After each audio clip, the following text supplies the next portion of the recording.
Hello friends, welcome to my channel. బాబు తల్లి గురించి తెలుసుకోవడానికి కావ్యకు సహాయం చేసిన అప్పు ఇదంతా ఎలా జరిగిందో మనం ఈ వీడియో తెలుసుకుందాం. ఇంకా కావ్య అయితే రాజ్ దగ్గరికి వెళ్ళి ఇలా అంటుంది, ఇవ్వండి మీ ఫోన్ ఒకసారి ఇవ్వండి అని అడుగుతుంది. ఇవ్వను ఇవ్వను ఇవ్వను అని రాజ్ అంటాడు. అబ్బా ఒకసారి ఇవ్వండి అని కావ్య అంటుంది. దేనికి అని రాజ్ అడుగుతాడు. కాల్ చేసుకుంటానండి అని కావ్య అంటుంది. నీ ఫోన్ కూడా ఉంది కదా, దానికి నా ఫోనే ఎందుకు అని రాజ్ అంటాడు.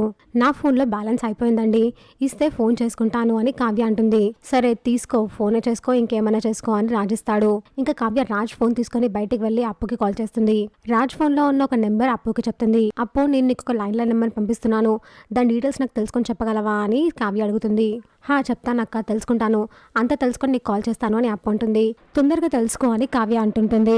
ఇంత రాజ్ కళావతి ఫోన్ తీసుకెళ్లి ఎంతసేపు అవుతుంది, ఇంకా రాలేదేంటి, అంతగానే ఏం మాట్లాడుతుంది అని కావ్య దగ్గరికి వెళ్ళి చూస్తూ ఉంటాడు. మరోవైపు కావ్య అప్పుతో మాట్లాడుతూ ఉంటుంది. అలా మాట్లాడుతూ వెనక్కి తిరిగి చూసే వరకు అక్కడ రాజు ఉంటాడు. రాజుని చూసి కావ్య ఒక్కసారిగా షాక్ అవుతుంది. ఏం చేస్తున్నావు నువ్వు అని రాజు అడుగుతాడు. వామో ఇదేంటి, ఈయన ఇలా వచ్చేసాడు, ఇప్పుడు ఏం చేయాలి అని కావ్య అనుకుంటూ ఉంటుంది. చూసాక ఫ్రెండ్స్, మరి ఏం జరగబోతుందో, ఇలాంటి జెన్యూన్ అండ్ రెగ్యులర్ అప్డేట్స్ కోసం మా వీడియోకి లైక్ చేసి ఛానల్ని సబ్స్క్రైబ్ చేసుకోండి.